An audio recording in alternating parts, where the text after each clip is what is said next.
सोचिए, दुनिया के नक्शे पर एक ऐसी जगह जो बर्फ से ढकी हुई है, जहां रात और दिन का फर्क भी अजीब है और जहां पॉपुलेशन एक शहर से भी कम है, लेकिन अहमियत पूरी दुनिया में सबसे ज्यादा। इस जगह का नाम है ग्रीनलैंड और आज ये बर्फ का टुकड़ा ग्लोबल पावर स्ट्रगल का सेंटर बन चुका है। सिर्फ 24 घंटे पहले वाशिंगटन से एक धमाकेदार आवाज आई।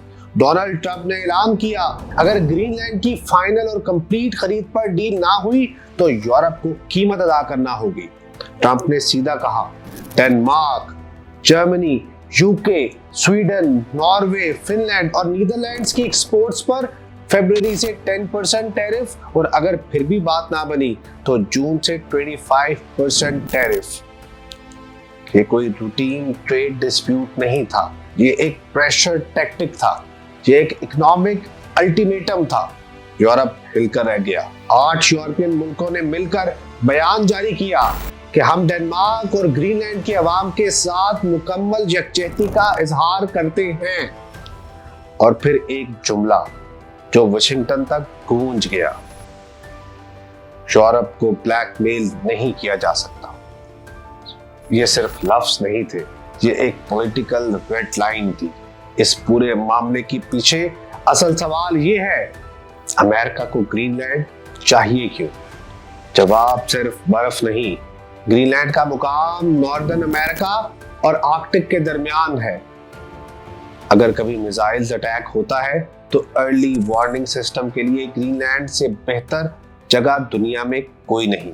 इसके समंदर नेवल सर्वेलेंस के लिए क्रिटिकल है।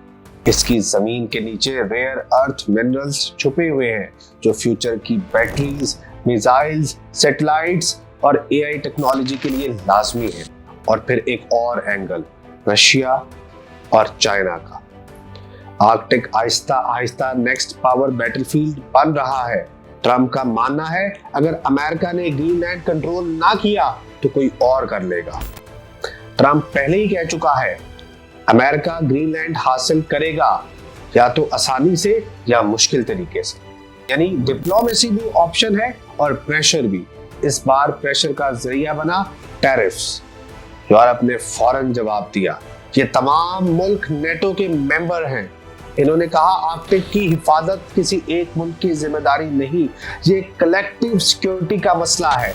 इसीलिए डेनमार्क की मिलिट्री एक्सरसाइज आर्कटिक एंड्योरेंस का हवाला दिया गया। मैसेज वाज़ेह था, ये डिफेंस है, एग्रेशन नहीं। मगर वाशिंगटन की टोन और सख्त हो गई। ट्रंप ने अपनी सोशल मीडिया पर लिखा, ये मुल्क बहुत खतरनाक खेल खेल रहे हैं। प्लैनेट की सिक्योरिटी, सर्वाइवल और फ्यूचर दांव पर लगा रहे हैं। यानी नैरेटिव क्लियर था, Greenland is equal to global survival. इसी दौरान ग्रीनलैंड और डेनमार्क की सड़कों पर हजारों लोग निकल आए। प्लेकार्ड्स पर लिखा था, ग्रीनलैंड ग्रीनलैंड के अवाम का है। ये प्रोटेस्ट सिर्फ ट्रंप के खिलाफ नहीं थे, ये एक रिमाइंडर थे कि ग्रीनलैंड कोई कम्युनिटी नहीं, ये लोगों की जमीन है। यूरोपियन लीडर्स भी खुलकर बोलने लगे। यूके के प्राइम मिनिस्टर ने कहा, नेटो के एलाइज पर टैरिफ लगाना गलत है। फ्रांस के प्रेसिडेंट ने कहा, ये नाकाबिले कबूल है, हम धमकियों में नहीं आएंगे। स्वीडन का जवाब और भी सीधा था, हम ब्लैकमेल नहीं होंगे। और फिर यूरोपियन यूनियन ने ब्रसल्स में इमरजेंसी मीटिंग बुला ली। यानी अब ये मामला अमेरिका और डेनमार्क का नहीं रहा, ये अमेरिका वर्सेस यूरोप बन चुका है। इसी टेंशन के बीच ट्रंप डिवोर्स जा रहा है। और इस साल वर्ल्ड इकोनॉमिक फोरम का थीम है, अ मोर फ्रैक्चर वर्ल्ड में कॉर्पोरेशन कैसे मुमकिन है।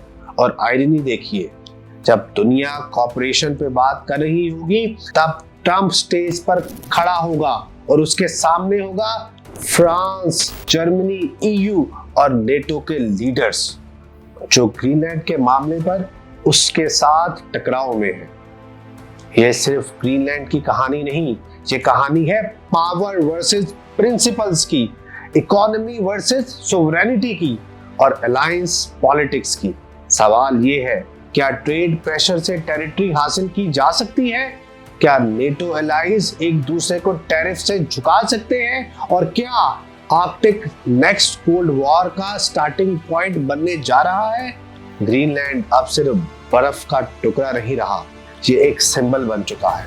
सिंबल इस बात का कि दुनिया फिर से जोन्स ऑफ इन्फ्लुएंस में बंटने जा रही है, और इस नई दुनिया में ना रूल्स हैं, ना रेड लाइंस स्टेबल हैं।